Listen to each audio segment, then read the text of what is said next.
Wake up, time to Time to die. die. Style de Léon en merde pareil. Est-ce que vous avez ça, vous, des faux souvenirs? Des souvenirs que vous savez erronés, mais auxquels vous choisissez de vous accrocher quand même, parce que le mensonge est tout simplement plus réconfortant que la vérité. Pour moi, personnellement, ça a été Blade Runner. C'est un film de science-fiction en passant. Puis c'est un film qui j'ai connu simplement à cause d'un travail d'école au secondaire. T'sais. On était assigné un travail de critique sur des films cultes. Puis moi puis un bon ami, on a tout simplement décidé de prendre ça parce que ça avait l'air cool, tu sais. Blade Runner, ça avait l'air d'un film vraiment très hot. Mais j'ai été... Au début, je me suis dit... J'ai regardé le film et je me suis dit... Qu'est-ce que c'est ça, Carlis? Au début, je vais l'avouer, j'étais comme déçu parce que je m'attendais à un gars qui fendait des robots en deux avec des lames, tu sais, Blade en courant, de surcroît. Mais tu sais, Blade Runner, en tout cas, ça laisse à croire qu'il allait avoir ça. Mais il y avait pas beaucoup de courses, puis il y avait aucun couteau dans le film, fait que j'étais pas mal déçu, comme que je l'ai dit. Euh, mais c'est drôle parce que j'ai comme toujours eu l'idée, le souvenir que c'était un super de bon film, que c'était un chef-d'œuvre, puis ça l'est d'ailleurs, ça l'est, je l'ai réécouté là, en fin de semaine. Puis j'ai quand même choisi de m'accrocher à ce souvenir-là, même si je me souviens distinctement que dans mon passé de petit cul de 14 ans qui comprenait pas le message derrière ça, que c'était j'ai pas été amusé par le film. Mais ça, c'était avant que je me mette à l'écriture, oui, mais à la lecture surtout. Puis que je revisite un petit peu les travaux de science-fiction classiques, puis que je découvre le livre Est-ce que les androïdes rêvent de moutons électriques? C'est un livre de Philip K. Dick, donc un géant de la science-fiction. C'est lui qui est derrière des œuvres cinématographiques du genre de Blade Runner, évidemment, euh, The Man in the High Castle, Total Recall, Minority Report, et tellement plus encore. Donc Philip K. Dick il a écrit ces romans-là, puis il était très actif surtout dans les années 60 et 70, quand on était à l'apogée du surréalisme en termes de fantasy et de science-fiction. Puis c'était un petit peu comme le gars un peu schizo, l'enfant un peu autiste, parce que il y avait des idées fous, qui nous faisaient questionner la réalité même. Mais c'était peut-être trop indigeste pour le grand public, pour le grand écran. Donc ça a été adapté en des versions plus family friendly, plus accessible à tout le monde. Puis je trouve ça dommage, oui puis non, parce que ça l'a fait connaître, lui et ses grandes histoires, mais aussi parce que il y a tellement plus de profondeur à aller explorer là-dedans. Donc Blade Runner, c'est l'adaptation au cinéma de l'œuvre de Philip K. Dick par Ridley Scott, qui est un géant du cinéma de science-fiction. Donc c'est lui qui est derrière la série de films Alien. Puis ça raconte l'histoire en Los Angeles 2019. C'est un film de 1982. Donc pour vous situer, c'est pas loin de 30 ans dans le futur pour eux. Donc Rick Deckard, le personnage principal, est un Blade Runner, évidemment. C'est un chasseur de primes qui est chargé de gonner, tuer, non, on dit retirer. On aime les euphémismes, on dit retirer les réplicants. Bon, les réplicants, c'est des machines biologiques, c'est des androïdes complètement identiques aux êtres humains, à part deux détails, deux détails près. Il s'agit de, bon, ok, trois détails, disons, leurs aptitudes physiques sont vastement supérieures à ceux des humains. Puis, ensuite, leur capacité émotionnelle qui est supposée être coupée. Donc, c'est des machines qui ne sont pas supposées ressentir d'émotions, mais elles le font pareil. Puis 3, leur longévité qui est réduite à 4 ans. Donc on s'entend que c'est 20 fois moins que celle des êtres humains. Puis c'est une contre-mesure pour leur capacité à développer des émotions. Pourquoi est-ce qu'on fait ça? Parce que dans le Los Angeles 2019 de Philip K. Dick, on a colonisé Mars ainsi que d'autres planètes du système solaire. Et les habitants de ces installations-là ont tous droit à un esclave pour travailler avec eux. Donc évidemment, les esclaves, c'est les réplicants. Puis un esclave sans émotion, c'est parfait, mais un qui développe une conscience de sa propre identité, ben ça pose problème. Ça cause des mutineries et des vols de vaisseaux spatiaux pour revenir sur Terre. Donc un répliquant fugitif comme ça qui revient sur Terre est automatiquement classifié comme un criminel et est passible de retraite. Fait que c'est ça.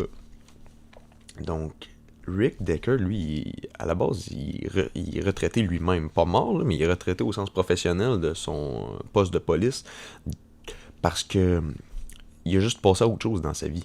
Mais Harry Bryant le ramène au poste puis il dit « Mon chum, ton collègue s'est fait gonner, fait que c'est toi le meilleur qui nous reste, il faut que tu reviennes. » Puis au début, il voulait pas, mais au final, il a dit « Ben ok, il avait besoin d'argent. Fait qu'il va aller se faire présenter les magnifiques fugitifs qu'il doit éliminer.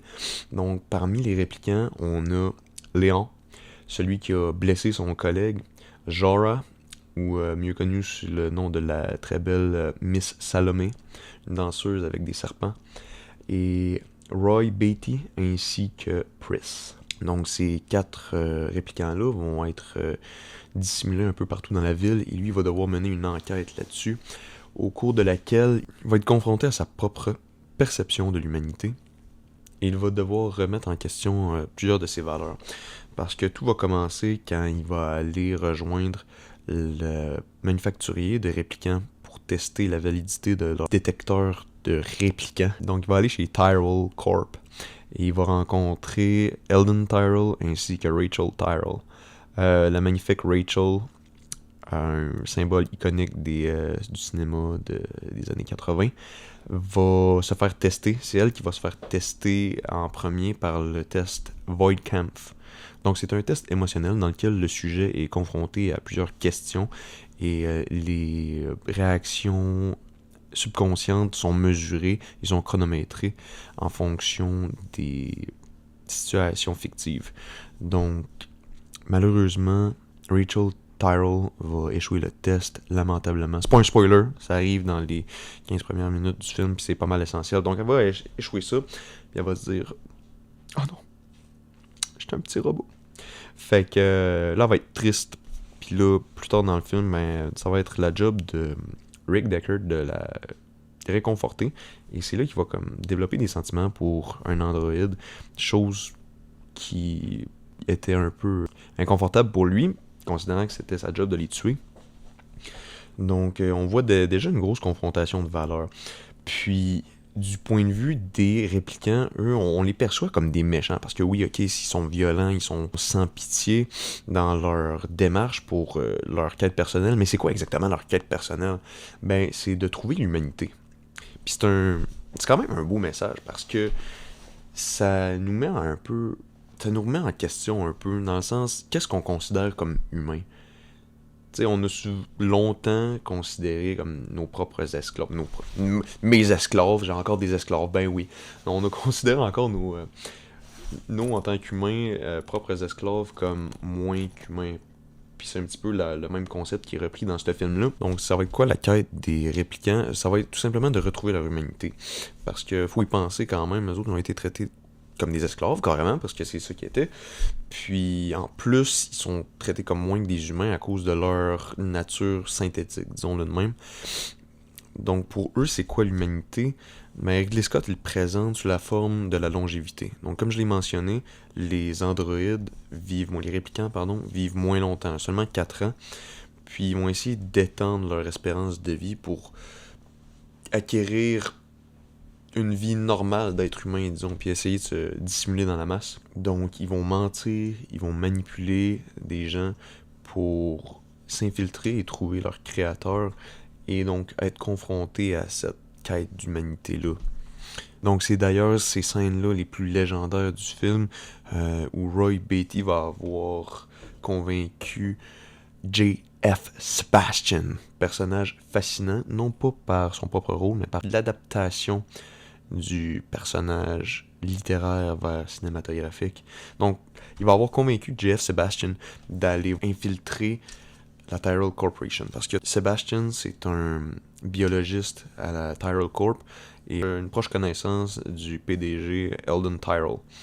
Donc, Roy Beatty va enfin rencontrer son créateur, puis il va lui demander d'allonger son espérance de vie, et Eldon de l'accueillir dans une scène magnifique comme un fils, puis de lui expliquer que non, malheureusement, c'est impossible, c'est physiquement impossible. Une fois qu'on a créé un être, une fois qu'on a mis au monde un être d'une certaine façon, on peut pas changer sa génétique fondamentale.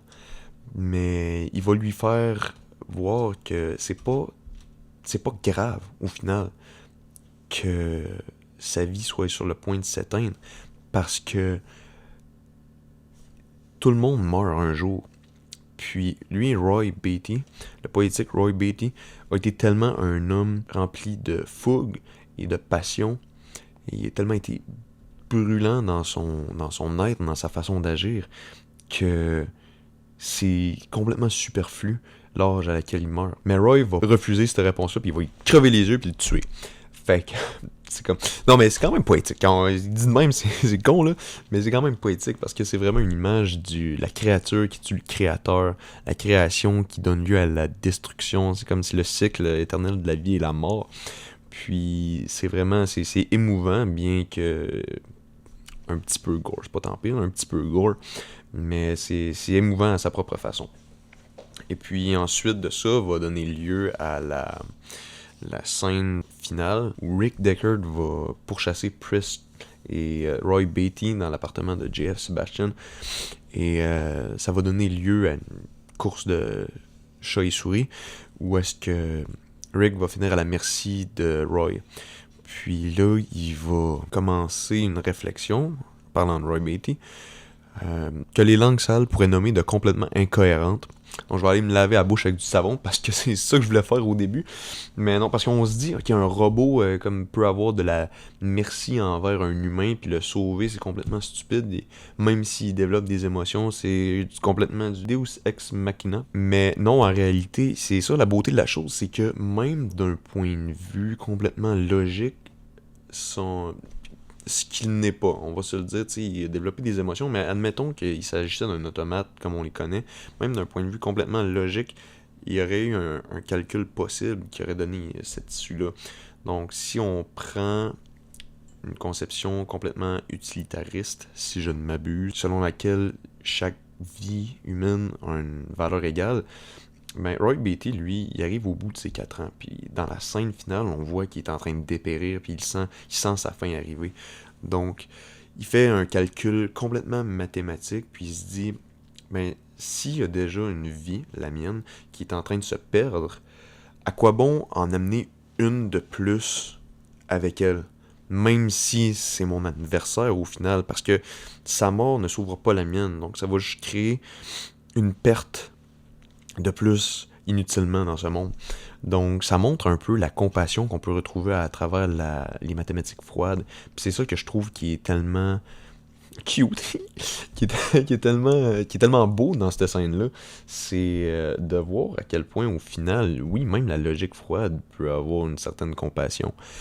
Puis ensuite, il va se lancer dans une scène encore plus légendaire que la précédente, où après avoir sauvé Rick, Roy Beatty va faire un monologue qui va exprimer un peu, comme, c'est pas ses regrets, mais son vécu. Il va dire qu'il a vu des choses que les humains auraient même pas pu espérer de voir.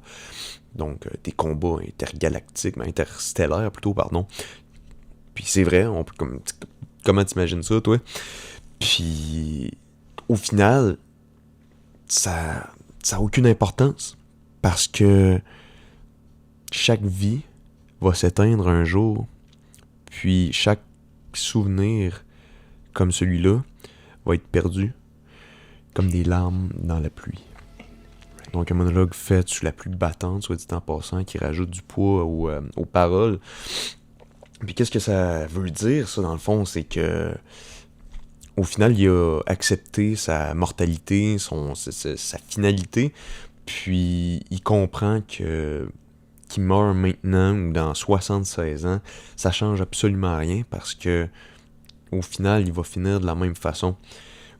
Donc, mais ce qu'il y a de poétique aussi, c'est que là-dedans, il va avoir trouvé son compte, il va avoir allongé son espérance de vie, il va s'être immortalisé d'une certaine façon, parce qu'il part du principe que si ma conscience est perpétuée à travers celle d'un autre, si mes souvenirs sont ceux d'un autre, eh bien je suis toujours en vie.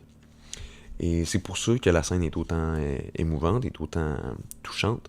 C'est pour tout le sens, tout le sous-entendu qu'elle amène avec elle.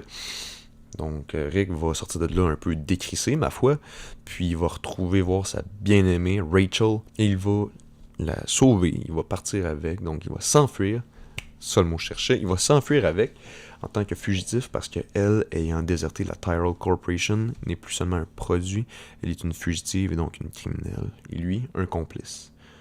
Donc ils vont aller faire leur vie ailleurs, même s'il ne lui reste plus que 2 ans à vivre. En parlant de Rachel, bien sûr. Mais c'est un film qui est écœurant, pour de vrai, là. Gros shout-out à Ridley Scott, puis...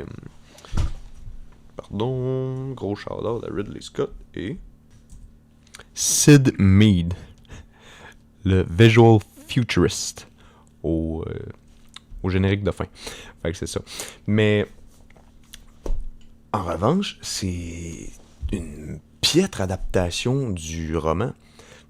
Et encore une fois, c'est un très bon film, mais le message est complètement perdu là-dedans. Donc on aurait pu faire un film dans l'univers de Philip K. Dick, donc dans le Los Angeles, en vrai, 1992, je vais revenir plus tard, mais dans le Los Angeles futuriste des Réplicants et des Blade Runner, mais en racontant, en gardant l'histoire du film, en racontant à travers d'autres personnages différents, peut-être après les événements qui prennent place dans le livre. Donc ça serait été intéressant pour explorer les mêmes thèmes, explorer le même univers, mais à travers la vision de Ridley Scott, sans clasher avec le livre nécessairement. Parce qu'il faut se dire qu'après tout, c'est Ridley Scott qui a donné la popularité phénoménale au livre, qui était déjà...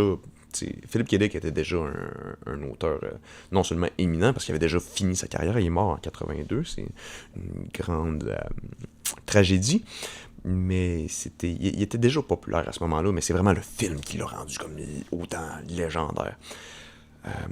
Donc tout ça pour dire que c'est complètement différent du livre. Dans le livre, déjà on est en 92. Donc, il faut comprendre que le livre a été écrit en 1968. C'est à quel point il était visionnaire. Donc, ce qu'on voit dans le film, c'est pas mal ça que Philip K. Dick voulait représenter dans son livre. Il faut dire ça. Mais les différences sont tellement gigantesques, en termes de thèmes surtout, mais aussi en termes d'événements. Donc, tout d'abord, on commence avec encore Rick Deckard, qui n'est pas un Blade Runner dans ce livre-là, c'est un chasseur de primes. Chose importante parce que ça explique pourquoi est-ce que dans le film, la version de Rick Deckard du film va revenir en tant que Blade Runner, c'est parce qu'il a besoin d'argent. Il y a une prime sur la tête de chaque androïde, c'est pas des réplicants, c'est des androïdes, donc de chaque androïde, de $1000. $1000 US en 1968, ça revenait grosso modo à 12 ou 13 000 piastres canadiens de notre temps, là. Donc, tu pouvais t'acheter une épicerie quand même, là, avec ça, c'est pas rien, là.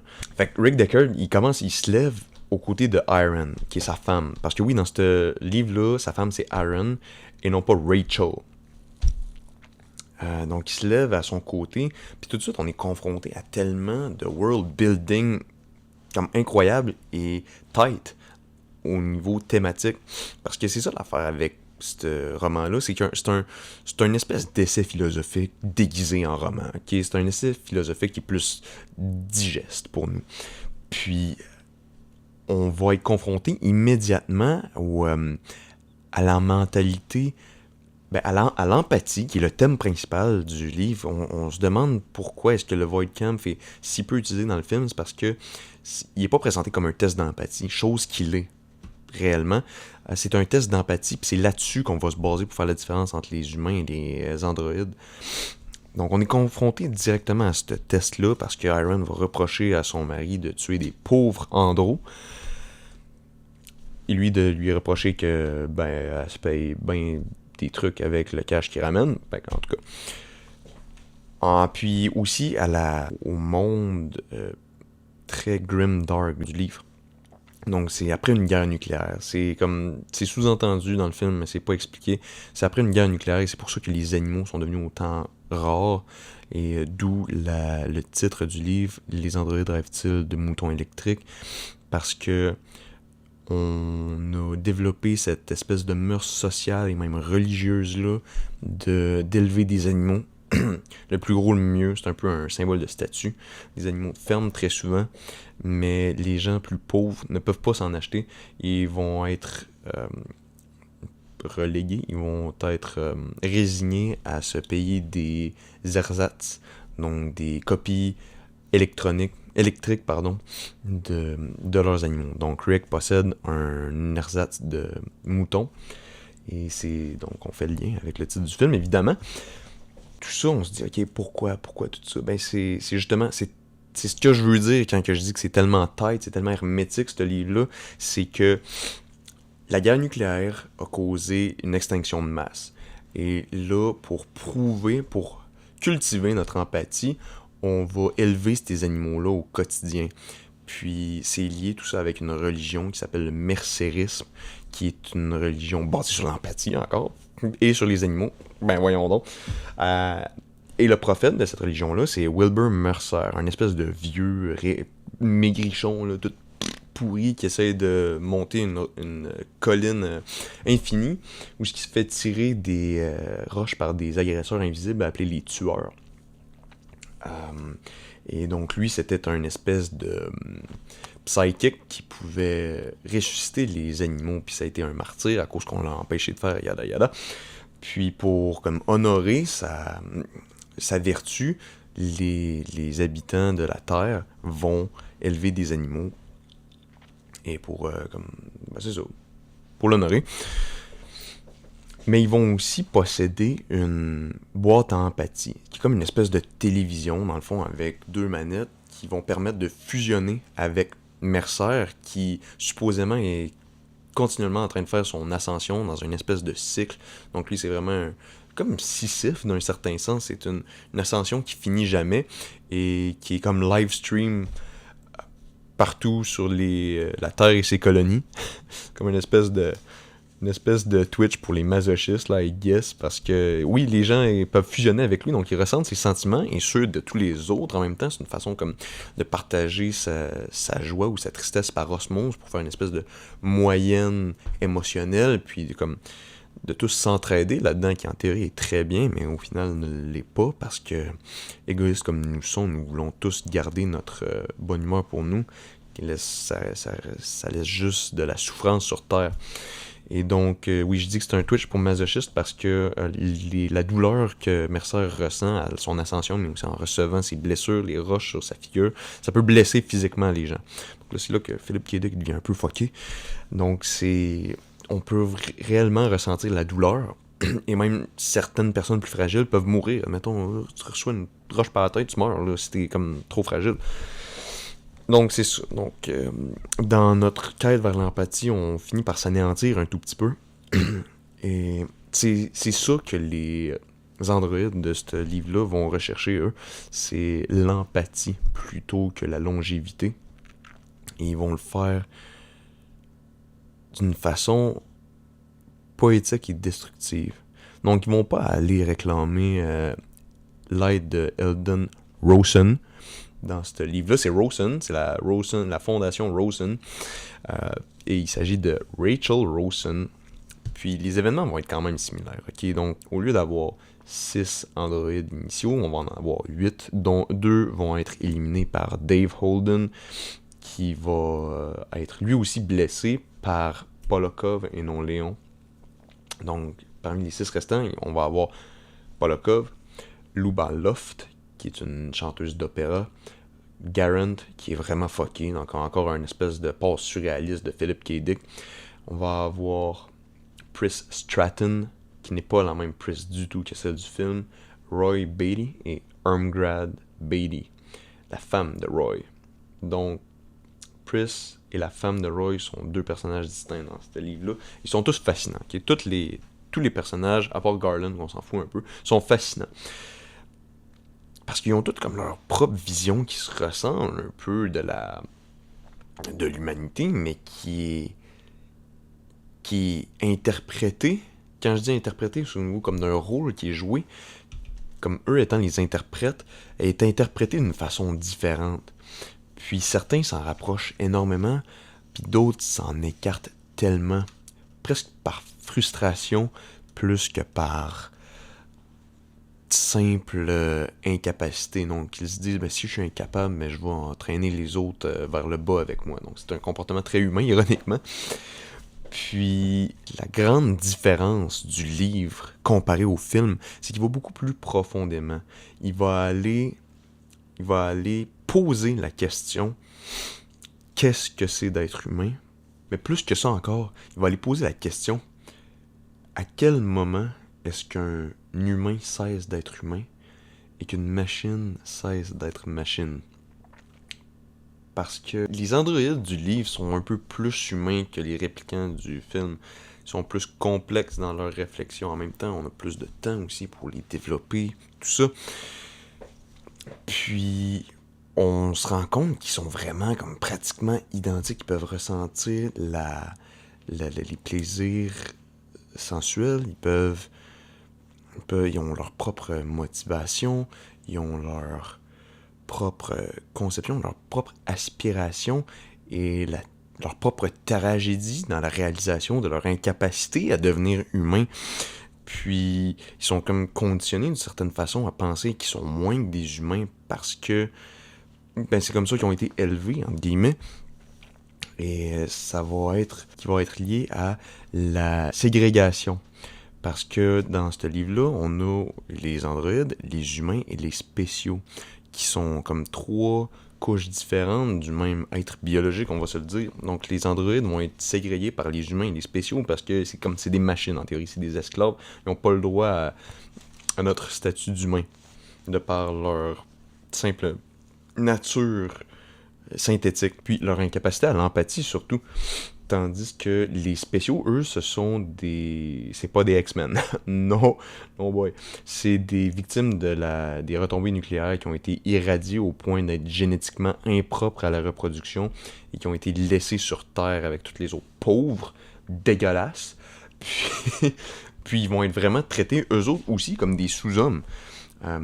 Parce que soit ils sont incompatibles génétiquement, soit ils sont carrément demeurés. Parce que certains qui sont trop atteints sont appelés des têtes de piaf, en bon français, ou même des têtes de fourmis pour les très atteints. En anglais, c'est chicken head, plus élégant. Et John R. Isidore. Je sais pas si ça vous rappelle quelqu'un. J.F. Sebastian? En tout cas, John R. Isidore va être le collaborateur des androïdes, encore une fois. Et lui, ça va être une tête de piaf. Puis lui aussi, il va percevoir comme ses propres limitations et va en retour se limiter à cause de tout ça. Puis il va se manquer de respect à lui-même. Mais ce qui est fascinant, c'est que c'est le personnage le plus vertueux, tout ça, parce que il comprend pas tous les concepts du mercérisme, il comprend pas tous les concepts de l'empathie, mais il les pousse à l'extrême, parce que lui, il décide d'aider les androïdes, parce que, il veut se valoriser, il y a un peu cette espèce d'aspect égoïste là à tout ça, mais aussi parce qu'il trouve que c'est la bonne chose à faire. T'sais, il voit un être en détresse, puis il décide de l'aider parce que il perçoit comme ça. Puis lui, à l'inverse de Rick Deckard, qui perçoit les animaux comme surtout une espèce de symbole de statut, il va éprouver vraiment un inconfort, un malaise viscéral à voir la douleur des animaux. Ça va vraiment aller le chercher. Donc lui, il est pas conscient du tout de ce il est pas comme légume, mais il se rend pas compte du tout de à quel point ses gestes ont de la portée, mais il va quand même les accomplir pareil, parce que c'est la seule chose à faire. Puis c'est un personnage tragique à cause de ça, parce que il agit comme ça, mais il est pas récompensé forcément là, pour être vertueux comme ça. Puis il va être un bon indicateur de à quel point que tous les personnages là-dedans sont moralement gris. sont tous nuancés. Il y a pas, oui, il y a des bons, il y a des méchants, mais c'est seulement une polarité imposée par la narration focusée sur Rick Deckard. T'sais. Rick Deckard, ça va être le héros du livre. Ça va être le gentil de facto. Mais n'importe qui va avoir lu plus que 10 pages va savoir qu'il n'est pas tant gentil que ça. Mais il n'est pas tant méchant que ça. Pareil pour les androïdes, c'est juste des victimes d'eux-mêmes. Puis c'est une belle pièce de l'intrigue aussi. C'est le fait que la Tyrell Corporation, oui, je vais finir mon idée. La Tyrell Corporation est comme une espèce de victime. Ils sont pas tant, ils sont un peu effacés dans le film. Hein? Donc, ils sont comme un peu une victime de leur propre succès, puis de leur produit, qui se retournent contre eux-mêmes. Mais la Rosen Foundation, elle, on pourrait dire, est méchante d'un certain point. Elle va viser à protéger son produit, carrément. Donc, elle va être un ennemi à un certain point dans l'histoire contre Rick Deckard. Et Rachel ne va pas être la belle histoire d'amour qu'on voit dans Blade Runner. Ça va être beaucoup plus matérialiste du point de vue de Rick. Ça va être un certain exutoire, puis une façon de se confronter à lui-même. Parce que Rick, dans le livre, on le voit pas dans le film, mais dans le livre, il déteste les androïdes. C'est la raison pourquoi est-ce que c'est un chasseur de primes, puis pourquoi est-ce qu'il aime son travail. C'est parce qu'il haït les hosties de robots, les clankers. Il haït les hosties de clankers. Puis ça va vraiment le confronter beaucoup. Il va se remettre en question là-dedans. Puis il va se demander, ok, mais est-ce que j'éprouve de l'empathie pour les androïdes? Est-ce que c'est correct d'éprouver de l'empathie pour les androïdes? Puis c'est que j'étais rendu, donc. Donc, là, j'essaie pas de vous spoiler avec tout ça. J'espère que vous allez lire le livre. Je vous invite à le faire parce que c'est une lecture quand même assez rapide, de juste 230 pages peut-être. Puis, c'est un monde tellement profond auquel on s'attend pas en regardant le film, qui lui-même est profond, mais c'est ça justement, c'est que c'est deux mondes complètement différents, où que d'un côté, la fondation Rosen occupe un rôle, mais à l'opposé extrême de la Tyrell Corporation. C'est vraiment des magnats de la biotechnologie versus les autres. C'est comme des espèces de visionnaires qui veulent seulement donner un cadeau à l'univers. C'est deux mondes complètement opposés, puis même la fin du film a rien à voir avec celle du livre. Le film, c'était une œuvre de divertissement, c'était une œuvre artistique. Le livre, quant à lui, je sais pas, tu dis le film, je dis le livre. Le livre, quant à lui, les androïdes rêvent-ils de moutons électriques, est une œuvre de philosophie, comme que je l'ai mentionné. Donc, l'histoire, oui, a son importance, mais est secondaire à comparer des thèmes de la ségrégation, de l'empathie, de la surconsommation qui sont abordés là-dedans. Puis ça vaut la peine de de comparer les deux œuvres, de se faire une idée. Ok, qu'est-ce qui s'est passé là entre le passage de Philip K. Dick à Ridley Scott? Ce qui est dommage dans tout ça, c'est que le pacing du film est complètement ailleurs. C'est comme, il a été mal choisi à mon humble avis, parce qu'on dirait que Ridley Scott s'est dit, oh shit, on a juste 2 heures pour envoyer notre message, puis faire de quoi de profond. Fait qu'on va comme mettre plein de scènes où ce qui se passe rien, à part du monde qui font des jeux de sourcils, avec pas de musique même. Puis comme juste réfléchir au lieu d'avoir du dialogue qui va un peu nous éclairer sur ce qui se passe dans le film. Puis là, le message est complètement perdu en voulant simplifier beaucoup de concepts très profonds qui auraient pu être très bien exploités, mais qu'au final, ça nous donne juste une histoire un peu fragmentée avec des détails de world building qui ont du sens, mais qui ont tellement plus à dire une fois qu'on livre. On comprend pourquoi est-ce que les androïdes veulent quitter les colonies. Donc oui, ok, c'est des esclaves, mais plus loin que ça, on connaît leurs motifs, on comprend pourquoi les colonies ont été établies dans un premier lieu, pourquoi tous les animaux sont rendus artificiels pratiquement.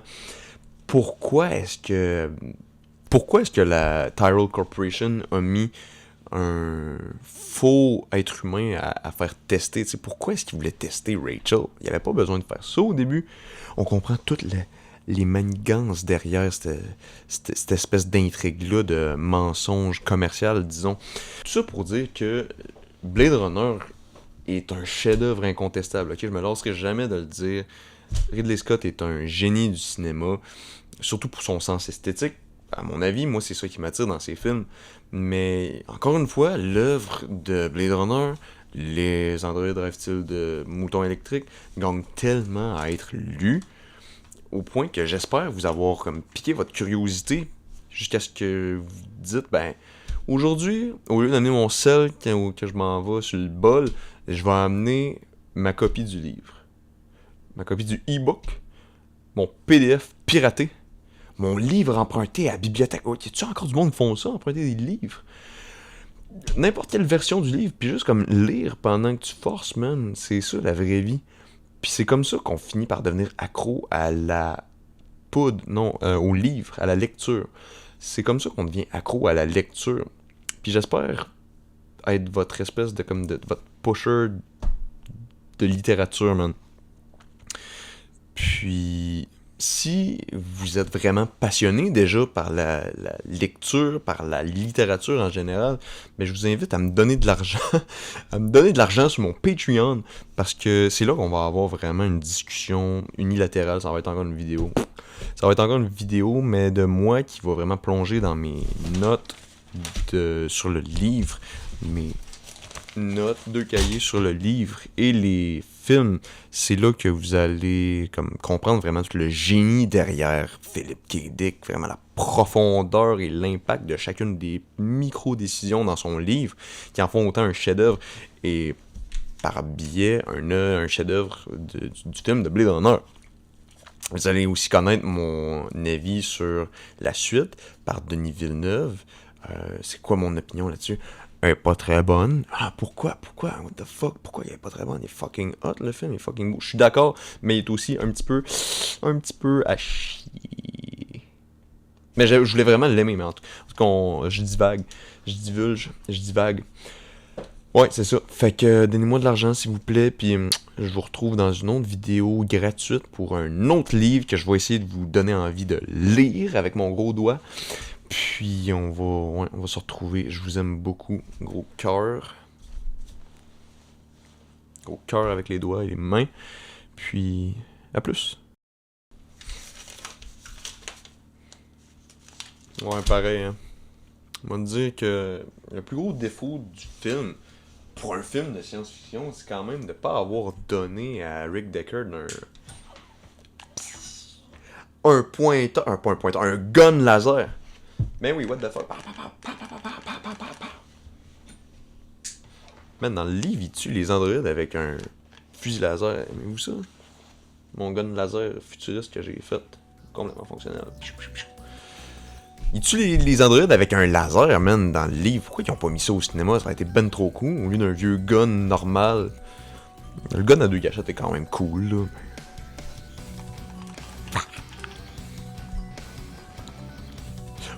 Wake up. Prepare to die.